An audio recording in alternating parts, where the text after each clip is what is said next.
মুসলমান ভাইরা আমার কথাগুলি দিল দিয়ে বুঝার জন্য চেষ্টা করবেন। 1450 বছর পূর্বের মানুষদেরকে জাহেল, মূর্খ, অজ্ঞ বলা হয় কেন? কারণ হলো ওই যুগের মানুষের কাছে সব বিদ্যা ছিল, কিন্তু ওই যুগের মানুষের কাছে বন্ধুরা আমার আল্লাহ পাকের কোরআনে পাকের বিদ্যা অ্যাবসেন্ট থাকার কারণে ওই যুগের মানুষদেরকে যেমন জাহেল, মূর্খ, অজ্ঞ বলা হয়। 1450 বছর পরে যেই মানুষগুলি আল্লাহ পাকের কোরআনের বিদ্যাকে মাইনাস করবে, বলুন তো দেখি তারাও এখন বন্ধুরা আমার জাহেল কিনা? খুব ভালো করে বন্ধুরা আমার কথাগুলি দিলে বুঝার জন্য চেষ্টা করবেন।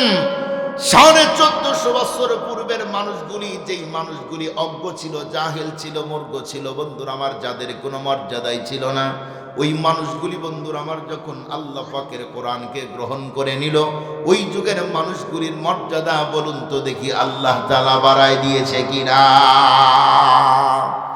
ভাই বক্সের একটু আওয়াজ চ্যানচেলি কমায় দিতে হবে, কানে লাগে। প্রয়োজন ওইদিকে ঘুরাই দেন, বক্স ঘুরাই দেন, কানে লাগে, কানে লাগে। সম্মানিত মুআজ্জাজ মুহতারাম হাজিরিন, সেই যুগের মানুষের পরিবর্তন শুধুই আল্লাহর কোরআন। মনে রাখবেন, আল্লাহর কোরআনের সঙ্গে যাদের সম্পর্ক হয় না তারা কখনো আদর্শ মানুষ হতে পারে না। একটু কথা বলেন, পারে না। ওই যুগের মানুষগুলির এই পরিবর্তন কিভাবে হলো আপনারা জানেন। কোরআন কিভাবে মানুষের জীবন পরিবর্তন করে দেয়, একটা আপনাদেরকে মেসাল দেই, তাহলে আপনারা বুঝবেন। নবী যখন মক্কায় দ্বীনের দাওয়াত দিলেন, মক্কার তামাম মানুষগুলি নবীজির বিপক্ষে গিয়েছে, আপনারা জানেন। সেই সময় মক্কার লিডারগুলি বলল যে মক্কার যেই যুবকগুলি মানুষকে গুম খুন করতে, যাদের কলিজা কাঁপে না, এই জাতীয় ভিলেন প্রকৃতির যুবকদেরকে ডাকতে হবে।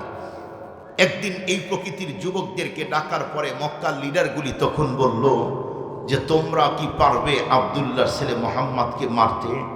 মক্কার সমস্ত যুবক মাথা নিচের দিকে নওয়ায় দিল, কারণ ওরা জানে মক্কার মধ্যে মুহাম্মদুর রাসূলুল্লাহ সাল্লাল্লাহু আলাইহি ওয়াসাল্লাম তার চেয়ে অনুপম চরিত্রওয়ালা আর কোনো মানুষ নেই। এই মানুষটাকে যদি আমরা মেরে দেই, হত্যা করে দেই, আমাদের বাঁচার কোনো কায়দা থাকবে না। সেই মুহূর্তে ওরা বলল যে না, এই কাজ আমরা করতে পারবো না। এক পর্যায়ে একজন যুবক বুক টান করে দাঁড়িয়ে উনি বললেন যে আমি জানি এই কাজ আমি ছাড়া মক্কার কেউ করতে পারবে না। সেই যুবককে খাত্তাবের ছেলে হযরত ওমরে ফারুক রাদিয়াল্লাহু তাআলা, ওমরে ফারুক রাদিয়াল্লাহু তাআলা দাঁড়িয়ে বললেন এই কাজ আমি করতে পারবো, অন্য কেউ পারবে না। আপনারা বলুন, নবীর চেয়ে অনুপম চরিত্রওয়ালা কোনো মানুষ কি পৃথিবীতে আছে? নবীর চেয়ে ভালো কেউ আছে? আরো অনেকে আছে, কিন্তু নবীর চেয়ে আরো উপরে কেউ নেই। সেই রসুলকে যেই ফারুক আজম হত্যা করতে যায়, মারতে যায়, বলুন এর চেয়েও কি বড় ভিলেন আল্লাহর জমিনে কেউ হয়? এর চেয়ে বড় ভিলেন কেউ হয় না। কিন্তু এই মানুষটাই যখন বিশ্বনবীকে মারতে গেল, আল্লাহর পয়গম্বর যখন কোরআনে পাকের মালা তার গলায় পরায় দিলেন, যেই ফারুক আজম নবীর মাথা কাটার জন্য গিয়েছে, এখন নবীর জন্য নিজের মাথা দিতে যায়। আল্লাহু আকবার বলেন, আল্লাহু আকবার। যেই ফারুক আজম মানুষের রক্ত পান করার পাগল, ওই ফারুক আজম রাদিয়াল্লাহু তাআলা আনহু এখন মানুষের জন্য নিজের রক্ত দেওয়ার জন্য পাগল পারা। যেই ফারুক আজম মানুষকে খুন করার পাগল, এখন নিজেই আরেকজনের হাতে নিজেকে আরেকজনের হাতে সফর্দ করে দেয় যে আমি তোমাকে তোমার সামনে পেশ করে দিলাম, আমাকে আঘাত করো। একটা ঘটনা বলি তাহলে বুঝবেন। হযরত ওমর ফারুক রাদিয়াল্লাহু তাআলা যখন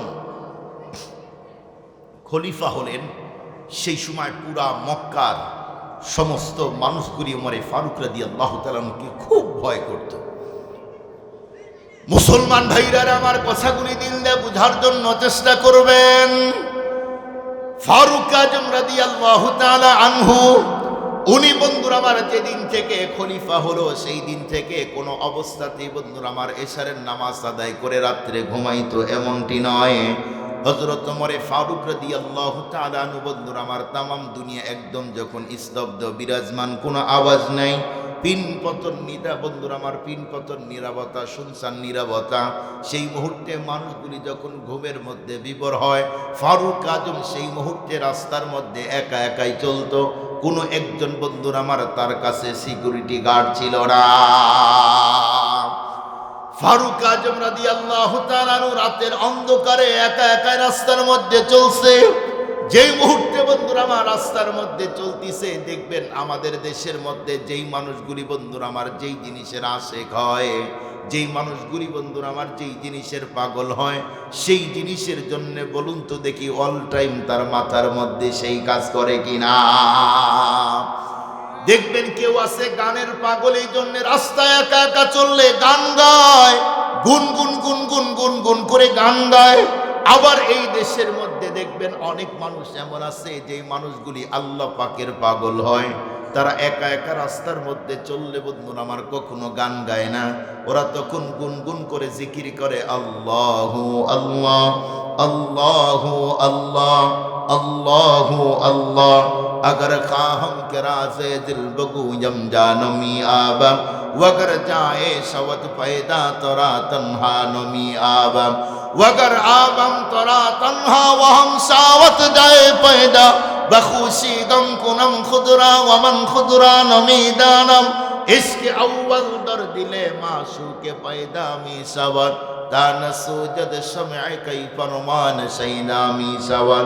जो जलाता है किसी को वो भी जलता है जरूर, शमा भी जल जाते हैं परवाना जल जाने के बाद। अल्लाहु अकबर। मुसलमान भाईरा আমার ফারুক আজম রাদিয়াল্লাহু তাআলা আনহু যেই মুহূর্তে আল্লাহ পাকের জিকির করতেছে, রাস্তার মধ্যে একা একা চলতেছে, সেই মুহূর্তে তার কানের মধ্যে ছোট্ট ছোট্ট বাচ্চাদের কান্নার আওয়াজগুলি ঢুকে গেল। যেই মুহূর্তে বন্ধুরা আমার বাচ্চাদের কান্নার আওয়াজগুলি ঢুকে যায়, এক পরে দেয় ফারুক আজম বন্ধুরা আমার, তখন তিনি দাঁড়িয়ে গেল।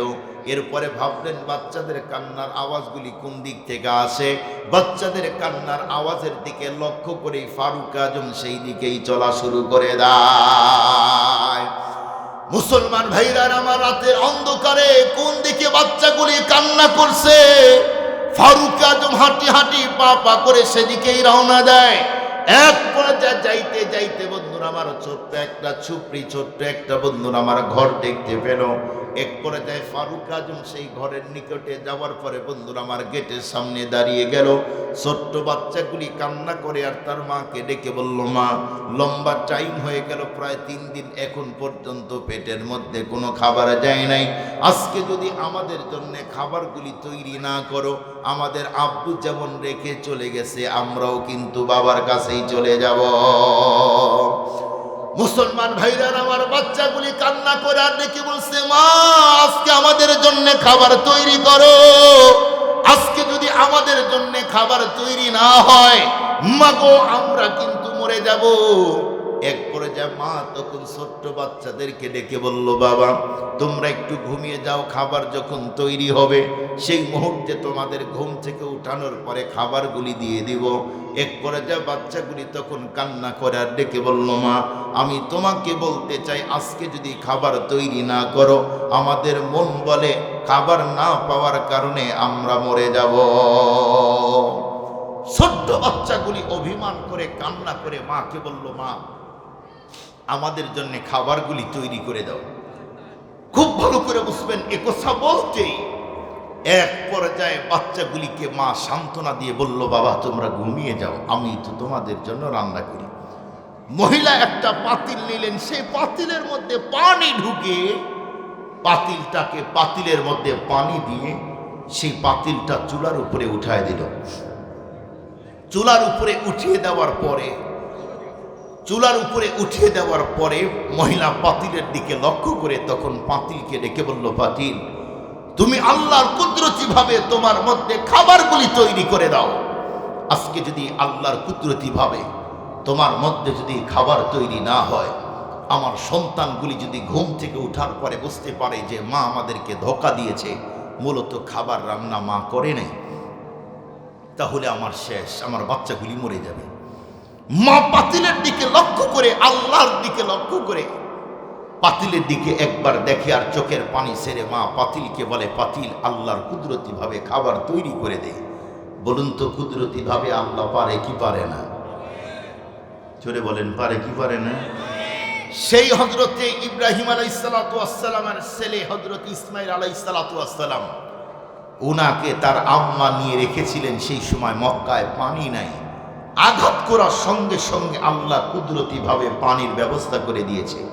যে আল্লাহ ওই সময় পানির ব্যবস্থা করে দিতে পারে, সে আল্লাহ পাতিলের মধ্যে কি খাবার দিতে পারে না?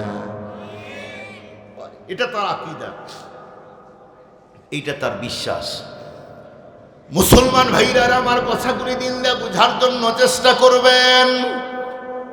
এক পর্যায়ে মহিলা চোখের পানিগুলো ছেড়ে কান্না করে আর পাতিলের দিকে লক্ষ্য করে তখন পাতিলকে বারবার বলতেছিল, পাতিল তুমি আল্লাহর কুদরতি ভাবে খাবারগুলি তৈরি করে দাও। এক পর্যায়ে ফারুক আজম রাদিয়াল্লাহু তাআলা আনহু দরজার মধ্যে আওয়াজ দিলেন। এরপরে দরজার মধ্যে আওয়াজ দেওয়ার পরে বন্ধুরা আমার মহিলা যখন গেটটা খুলে দিল, ফারুক আজম সেই মুহূর্তে তখন ডেকে বলল, মা গো, আমি জানতে চাই, বলো দেখি রাতের অন্ধকারে তোমার বাচ্চাগুলি কান্না করে কেন? সেই মুহূর্তে বন্ধুরা আমার মহিলা ডেকে বলল, বাবা তোমারে চিনি না, জানি না তোমার বাড়ি কই, আমার দুঃখ আর কষ্টের কথাগুলি তোমার কাছে বলতে চাই না। এক পর্যায়ে বন্ধুরা আমার ফারুক আজম তখন ডেকে বলল, মা আমি একজন মুসাফির, আল্লাহ পাকের বান্দা, মানুষের উপকার করাই হলো আমার ধান্দা। তুমি যদি এই মুহূর্তে একটু মাত্র বলো তোমার জন্য খাবারগুলি এনে দিব। এ কথা বলতেই মহিলা তখন ডেকে বলল, বাবা তুমি যদি এই মুহূর্তে আমার জন্য এমনকি সন্তানের জন্য খাবারগুলি এনে দাও, তাহলে আমার জন্য এমনকি আমার সন্তানের জন্য বড় ফায়দা হয়। মুসলমান ভাইরা আমার ফারুক আজম তখন ডেকে বলল, মা এই মুহূর্তে তুমি একটু ওয়েটিং এ থাকো, আমি শুধুমাত্র কেবলমাত্র বাসায় ঢুকবো, খাবারগুলি নিয়ে হাজির হব। এ কথা বলেই বন্ধুরা আমার মহিলা যখন নিজের ঘরের মধ্যে ঢুকে যায়, যাওয়ার পরে বেগমকে তখন ডেকে বলল, বেগম রে আজকে ঘরের মধ্যে কি রান্না করেছ আমি একটু জানতে চাই। এ কথা বলতেই তখন বেগম ডেকে বলল, স্বামী লম্বা টাইম পার হয়ে গেছে, এখন পর্যন্ত বাসার মধ্যে কোনো গোস্ত রান্না হয় নাই, আজকে খুব মজা করে আপনার জন্য গোস্ত রান্না করেছি। ফারুক আজম তখন ডেকে বলল, বেগম খুব ভালো করেছো, দাও দাও দাও, আমার হাতের মধ্যে গোস্তের বাটি আমার হাতে দিয়ে দাও। এক পর্যায়ে ফারুক আজম রাদিয়াল্লাহু তাআলা আনহু বন্ধুরা আমার হাতের মধ্যে যখন গোস্তের বাটি দেওয়া হলো, ফারুক আজম সেখান থেকে বন্ধুরা আমার গোস্তগুলি নিয়ে বাইতুল মালে গিয়েছেন। যাওয়ার পরে গোলামকে তখন ঘুম থেকে উঠানোর পরে ডেকে বলল, গোলাম এই মুহূর্তে তুমি বাইতুল মালের মধ্যে হতে একটা আটার বস্তা তৈরি করে দাও। এ কথা বলতেই বন্ধুরা আমার গোলাম তখন ডেকে বলল, আমিরুল মুমিনিন না না না, কোনো অবস্থাতেই আপনার পিঠের উপরে আমি আটার বস্তা উঠাই দিতে পারি না। আপনি হলেন মুনিব আর আমি হলাম গোলাম, আপনি আমার অর্ডার করবেন, যত দূর নিয়ে যেতে হয় তত দূর পর্যন্ত আমি আটার বস্তা নিয়ে যাব, এরপরেও কোনো অবস্থাতেই আপনার পিঠের উপরে আটার বস্তা দিতে পারবো না। ফারুক আজম বন্ধুরা আমার আবার যখন বলল, গোলাম আমার পিঠের উপরে আটার বস্তা উঠায় দে, গোলাম সেই মুহূর্তে বলল, আমিরুল মুমিনিন না না, কোনো অবস্থাতেই আপনার পিঠের উপরে আটার বস্তা দেওয়া যায় না। এক পর্যায়ে ফারুক আজম তৃতীয়বার আবার যখন ডেকে বলল, গোলাম আমি তোরে যা বলি তাই কর, এই মুহূর্তেই আমার পিঠে আটার বস্তা উঠায় দে। এক পর্যায়ে গোলাম আবার বলল, আমিরুল মুমিনিন আপনার পিঠের উপরে আটার বস্তা আমি দিতেই পারবো না। ফারুক আজম তখন ডেকে বলল, গোলাম আমি তোর পিঠের উপরে আটার বস্তা উঠাই দিব, একটা মাত্র ওয়াদা দে, দিন যেই দিন রব্বুল আলামিন গুনার বোঝাগুলি আমার ঘাড়ে উঠাই দিবে, সেই দিন তুই আমার গুনার বোঝাগুলি তোর ঘাড়ে নিবি নাকি বল। সেই মুহূর্তে গোলাম মাথা নিচের দিকে নামায় দিল। ফারুক আজম ডেকে বলল, গোলাম বুঝতে পেরেছি দুনিয়াতেই উপকার করতে চাস, পরও পারে না, এই মুহূর্তে আমার পিঠে আটার বস্তা দে।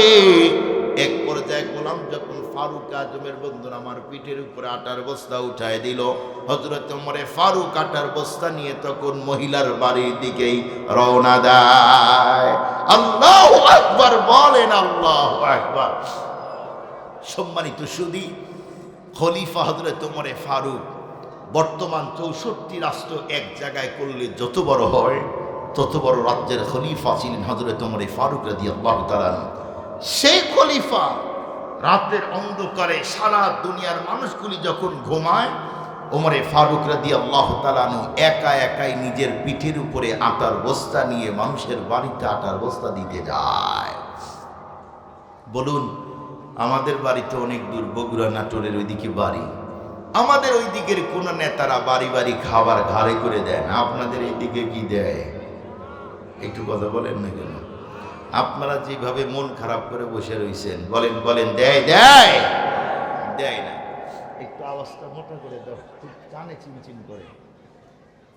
সম্মানিত মুআজ্জাজ মুহতারাম হাজিরিন, সেই সময়ের খলিফা যারা যখন খেলাফত প্রতিষ্ঠিত হবে, যারা খলিফা হবে, তারা কখনো কোনো অবস্থাতে জনগণেরটা খাবে না, জনগণের বাড়িতে খাবার পৌঁছিয়ে দিবে। কথা বলেন, ঠিক বললাম না ভুল বললাম?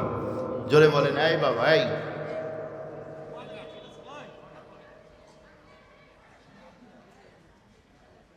খুব ভালো করে বোঝার জন্য চেষ্টা করবেন।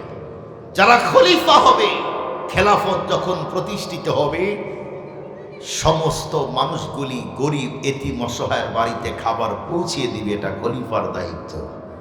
আর আমাদের দেশের গুলো আরো বাড়ি বাড়ি থেকে নেয়। কথা বলেন না কেন ভাই? কথা বলেন, কথা বলেন, রাগ করতেছেন আমার কথায়? আমাদের দেশের গুলা দেয় না, আরো নেয়। শুধু নেয় না, খাইতে খাইতে সব শেষ করে দেয়। সবগুলো তো শেষ করে দেয়। এরপরে অনেকে তো এমন আছে, খাবার পরে এরপরে আলেমদের ঘাড়ে দোষ চাপায়। আছে না নাই? অনেকেই আছে, আলেমদের ঘাড়ে দোষ চাপায়। আলেমদেরকে চোর বানায়, আলেমদেরকে কি বলে মাদকের সাথে সম্পৃক্ত এগুলি বানায়। যে আলেমেরা মাদকের ব্যবসা করে, এগুলি আমাদের ঘাড়ে দোষ চাপায়। ওরা চুরি করে, কালভাটের টাকা ওরা খায়, রাস্তার টাকা ওরা খায়, পিলারের টাকা ওরা খায়, এতিমের সম্পদ তারা খায়, গরিব অসহায় দরিদ্র লোকের কম্বলের টাকা তারাই খায়। সমস্ত অপরাধ ওরাই করে, আর দোষ দেয় নিরীহ নিষ্পাপ আলেমদের ঘাড়ে। কথা বলেন, আছে না নাই? আছে, অনেক আছে। কিন্তু আপনারা বলেন সত্য করে, এ পৃথিবীর কোন আলেম কি চুরি করে? কথা বলেন, এইদিকে কোন আলেম চুরি করেছে দেখাইতে পারবেন দোহারে? কথা বলেন না কেন? মকসুদপুরে কেউ আছে এমন? নাই। দেখবেন আমরাও বলি মাদককে বন্ধ করেন, মাদককে বন্ধ করেন। মাদকের জ্বালায় সমাজ নষ্ট হয়ে গেল। আরো অনেক ভাই আছে আমাদের সঙ্গে একই জায়গায় দাঁড়িয়ে মাইক নিয়ে বলে মাদককে বন্ধ করতে হবে, কিন্তু পরে খোঁজ নিয়ে কি দেখা যায়, ওরাই মাদকের বিজনেস করে রাতের অন্ধকারে। ওরাই মাদকের বিজনেস করে, অপরাধের সাথে তারাই জড়িত। আর নিরপরাধ আলেমদের ঘাড়ে ওরা দোষ চাপায়। আছে না নাই? ধরে বলেন, অনেক আছে, অনেক আছে। সম্মানিত সুধী, এক পর্যায়ে ওমরে ফারুক রাদিয়াল্লাহু তাআলা হাঁটি হাঁটি পা পা করে রাস্তা চলা শুরু করলেন। মনে আছে আপনাদের? আপনাদেরকে একদম ছোট্ট একটা কথা বলে যাই, মনে রাখবেন, যতদিন এই দুনিয়াতে থাকবেন কোনোদিন আলেম ওলামা একরামের বিরুদ্ধে কোনোদিন কথা বলবেন না, ইনশাআল্লাহ ভাই। ওদের যদি উপকারে নাও আসেন, ওদের ক্ষতি করার কোনোদিন চেষ্টা করবেন না। ওলামা একরাম এরা তো নবীর নায়েব, এটা নবীজির নিজের জবানের কথা। আর আল্লাহ পাক তো নিজেই কোরআনে বলেছেন, এই পৃথিবীতে ভিআইপি মানুষ হলো যারা ইমানদার, তারা এদের মধ্যে আরো ভিভিআইপি হলেন হযরত ওলামা একরাম। আমাদের দেশে ভিআইপি আর ভিভিআইপির মধ্যে পার্থক্য আছে না? হাতে গোনা কয়েকজন ভিভিআইপি, খুব ভালো করে বুঝবেন। এই জন্যে যেই মানুষগুলি এখন আলেমদের বিরুদ্ধে কথা বলে, মসজিদের বিরুদ্ধে কথা বলে, মাদ্রাসার বিরুদ্ধে কথা বলে, এরা যদি নবীর যুগে থাকতো তাহলে এরা নবীর পক্ষে থাকতো না, এরা সেই সময় নবীজির বিরুদ্ধে গিয়ে আবু জেহেলের পক্ষে থাকতো। কথা বলেন ঠিক না বেটে? এই সময় আলেমদের বিরুদ্ধে কেন? আলেমদের ঘাড়ে দোষ চাপান কেন? আলেমরা তো অপরাধ করে না, আলেমরা তো অপরাধের সাথে সম্পৃক্ত নাই। এরপরেও আপনারা যারা টার্গেট করে আলেমদেরকে টার্গেট করে যারা দোষ চাপায়, আলেমদেরকে গালি দেয়, আলেমদের ক্ষতি করার চেষ্টা করে, এদের বিচার আল্লাহর আদালতে হবে। সেই দিন বাঁচার কোনো কায়দা থাকবে না। আপনারা হাকিমুল উম্মত মুজাদ্দিদুল মিল্লাহ শাহ আশরাফ আলী থানভী রহমতুল্লাহি আলাইহির নাম শুনছেন? এই নাম কি শুনছেন কোনোদিন?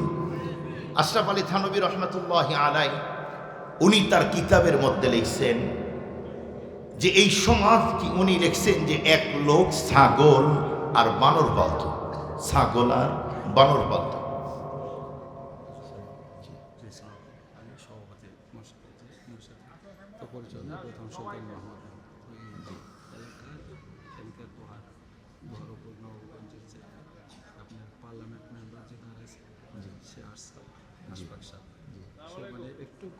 জি, সমস্যা বল, মাইকটা ঠিক করে দিতে বসে, সমস্যা শেষ করতে না, মাত্র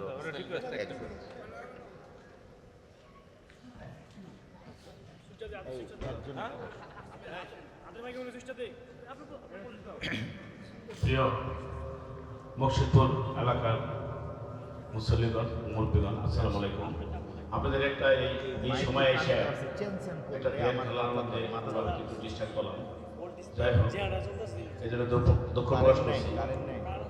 আমাদের মাঝে আপনাদের সাথে একত্রতা প্রকাশ করার জন্য আমাদের মাঝে অনাকাঙ্ক্ষিতভাবে উপস্থিত হয়েছে ঢাকা জেলা বিএনপির সভাপতি রোহান নকুঞ্জে, যিনি ধানের শিশুর প্রতীক নিয়ে ইতিমধ্যেই আমাদের মাঝে নির্বাচনে গণসংযোগ করেছে।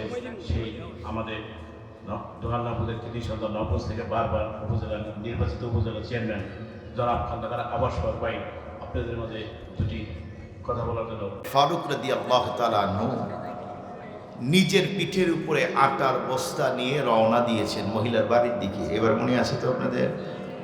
চিন্তা করে দেখেন কেমন খলিফা ছিলেন, বাড়ি বাড়ি খাবার পৌঁছে দিয়েছে, দায়িত্ব।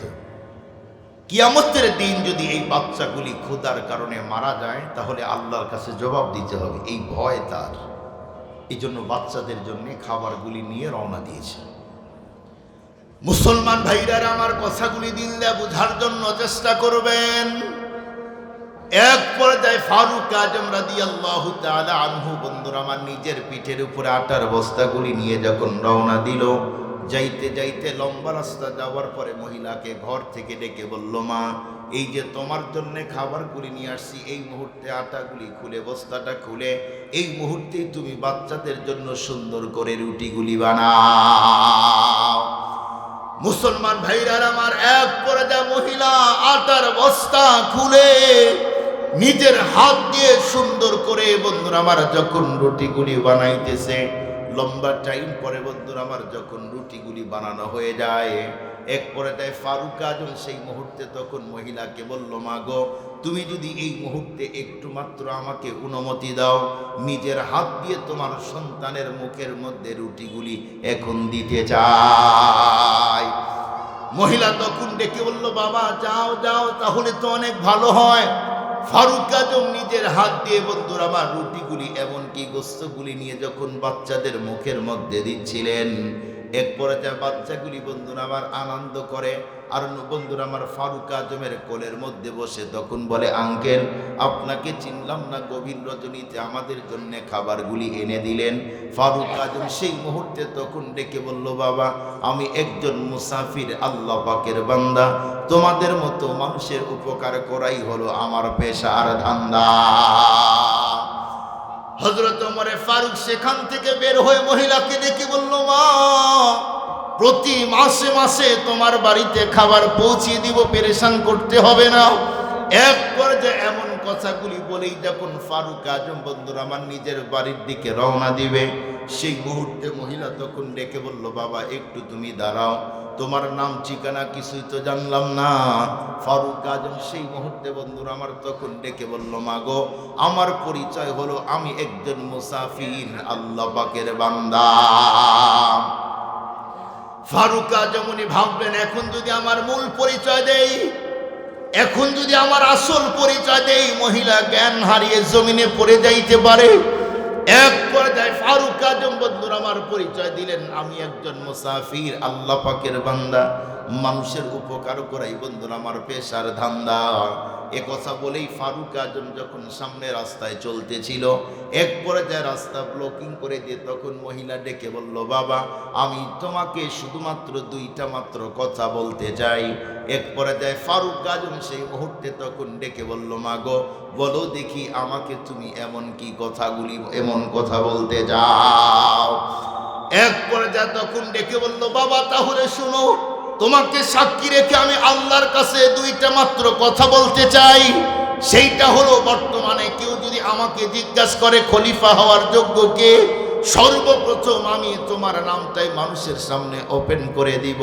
দ্বিতীয় নাম্বার, বাবা তোমাকে সাক্ষী রেখে আমি আল্লাহর কাছে বলতে চাই, একটা মাত্র কথা তোমাকে বলতে চাই, ভালো করে শোনো। আমি যদি পরপারে আল্লাহর সামনে হাজির হই, সেই দিন কিয়ামতের দিন ফারুক আজমের বিরুদ্ধে আমি আল্লাহর কাছে কেস করে দিব। যেই মুহূর্তে বলছে বাবা কিয়ামতের দিন আমি ফারুক আজমের বিরুদ্ধে আল্লাহর কাছে কেস করে দিব, এমন কথা বলতে ফারুক আজমের অন্তরে ভয় ঢুকে গেল। এক পর্যায়ে ফারুক আজম মহিলাকে বলল, মাগো আমি এখন গেলাম, তোমার পেরেশান করতে হবে না। এক পর্যায়ে হযরত ওমরে ফারুক বন্ধুরা আমার নিজের ঘরের মধ্যে গিয়েছে। যাওয়ার পরে সারা রাত চোখের পানিগুলো ছেড়ে যখন কান্না করছে, এক পর্যায়ে ফজরে যখন মুয়াজ্জিন আজান দিল, হযরত ওমরে ফারুক সেই মুহূর্তে বন্ধুরা আমার মসজিদে নিজেই ইমামতির জন্য এগিয়ে যায়। মুসলমান ভাইরা আমার কথাগুলি দিল দিয়ে বুঝবেন।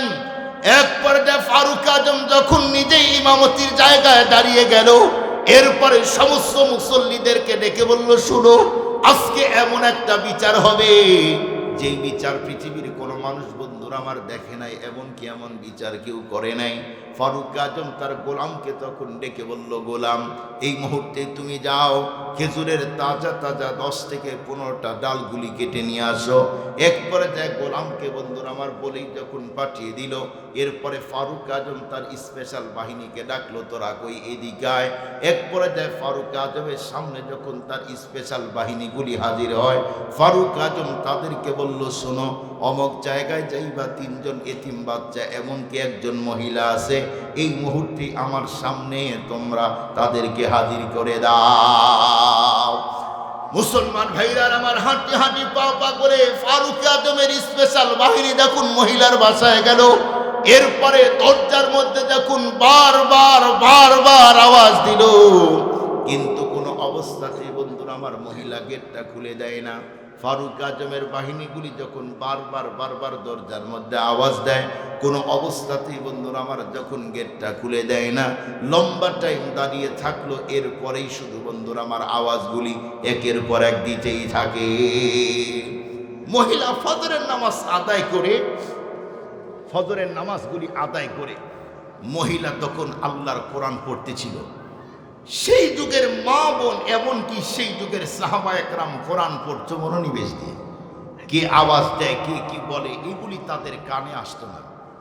ওমরে ফারুক রাদিয়াল্লাহু তাআলা আনহুর বাহিনীগুলি লম্বা টাইম দাঁড়িয়ে থাকলেন। মহিলা আল্লাহর কোরআন পড়তে পড়তে যখন কোরআন পড়াও শেষ হলো, উনি সেই সময় কোরআনটা তাকের উপরে উঠিয়ে রাখার পরে তার কানের মধ্যে আওয়াজ ঢুকলো, কে যেন বাহিরে আওয়াজ দেয়। উনি হাঁটি হাঁটি পা করে গেটে আসলেন। আসার পরে তখন গেট খোলার পরেই দেখলেন অপরিচিত অনেকগুলি মানুষ দেখা যায়। জিজ্ঞেস করলো, তোমরা কারা, কোথা থেকে আসছো? প্রত্যুষে আমার বাসায়। সেই সময় লোকগুলি ডেকে বলল যে আমরা ওমরে ফারুক রাদিয়াল্লাহু তাআলা আনহু স্পেশাল বাহিনী, এই মুহূর্তে এসেছি শুধুমাত্র কেবলমাত্র তোমাকে এবং তোমার সন্তানদেরকে নিয়ে যাওয়ার জন্য। কেন? বলে ওমরে ফারুক রাদিয়াল্লাহু তাআলা আনহু এখন ডেকেছে, যাইতে হবে। মহিলার ভিতরে ভয় ঢুকে গেল যে আমাকে ডাকবে কেন, এতদিন তো আমাকে ডাকলো না, এখন ডাকবে কেন? ওমরে ফারুক রাদিয়াল্লাহু তাআলা আনহু তো সিরিয়াস ভয়ঙ্কর সেই সময়ের শাসক ছিলেন। বাতিলের বিরুদ্ধে যারা অন্যায় অপরাধ করেছে তাদের জন্য জন ছিলেন ওমরে ফারুক রাদিয়াল্লাহু তাআলা আনহু। সেই ওমরে ফারুক রাদিয়াল্লাহু তাআলা আনহু এক পর্যায়ে লোকগুলিকে পাঠিয়ে দিয়েছেন, বলল তোমাকে যাইতেই হবে। ওমরে ফারুক রাদিয়াল্লাহু তাআলা ডেকেছে। উনি ভাবলেন যে নিশ্চিত রাতের অন্ধকারে যেই লোক আমার উপকার করেছে ওই লোকটা ওমরে ফারুককে সব বলে দিয়েছে। খলিফাকে বলে দেওয়ার কারণে আমাকে এখন ডাকতে পাঠিয়েছে, কারণ আমি তো খলিফাকে জালেম শব্দ বলেছি, আমার আজকে বাঁচার কায়দা নেই। লোকগুলি তখন ডেকে বলল, মা তোমাকে এবং তোমার সন্তানকে এই মুহূর্তেই বের হতে হবে, একটা মিনিট আর দেরি করার কোনো সুযোগ নাই। মহিলা ঘরের মধ্যে ঢুকলেন, বাচ্চাদের কাছে যাওয়ার পরে বাচ্চাদের কোলে নিলেন, ছোট বাচ্চাকে কাছে নিলেন, বড় ছেলেটাকে তখন বলল, বাবা ওই জায়গায় যাওয়ার পরে আমার কাছ থেকে তোমরা কেউ দূরে যাবে না, একদম আমার কাছাকাছি থাকবে, কারণ জালেম ওমর যদি তোমাদের উপরে আক্রমণ করে, তোমাদেরকে যদি হত্যা করে দেয়, আমি মা কোনো অবস্থাতেই সহ্য করতে পারবো না। এ দুনিয়াতে তোমরা ছাড়া তো আমার আর কেউ নাই, তোমার বাবাও চলে গেছে, এছাড়া আমার আর কোনো আপন বলতে কেউ নাই। একবার যা বাচ্চাগুলিকে কাছে নিয়ে আল্লাহর কাছে কান্না করে আর বলে, আল্লাহ আমার সন্তানগুলি যদি মরে যায়, জালেম ওমর যদি আমার সন্তানকে মেরে ফেলে, তাহলে এই দুনিয়াতে আমার কেউ থাকবে না। আমার যদি মরণ হয় আমার কোনো আফসোস নাই, আমার সন্তানের যেন কোনো ক্ষতি না হয়। আপনারা বলুন, এই পৃথিবীর কোনো মা কি চায় তার সন্তানের কোনো ক্ষতি হোক? একটু জোরে বলবেন কি? পৃথিবীর কোনো মা কি চায় তার সন্তানের কোনো ক্ষতি হোক? পৃথিবীর কোনো মা চায় না, মা চায় তার সন্তানের যেন ক্ষতি না হয়। অথচ যেই মা সন্তানের জন্য এত পাগল, এদেশের কত সন্তান সেই মাকে বস্তার মধ্যে ঢুকায়া আঘাত করে ঘর থেকে বের করে নদীতে আর জঙ্গলে ফেলে দেয়, আছে না নাই? কতজন গাড়ি ভাড়া করে বস্তার মধ্যে মাকে উঠায়া সাগরে আর জঙ্গলে আর রাস্তায় ডাস্টবিনে ফেলে দিতেছে। ওই সমস্ত সন্তানদেরকে বলতে চাই, যেই মা আর বাবা এত কষ্ট করে বড় করে তোমাকে অনেক বড় শিক্ষিত করলো, সেই আব্বার আম্মাকে ঘর থেকে বের করে দিলে, মনে রেখো একদিন তোমাকেও তোমার সন্তানগুলি বের করে দিবে।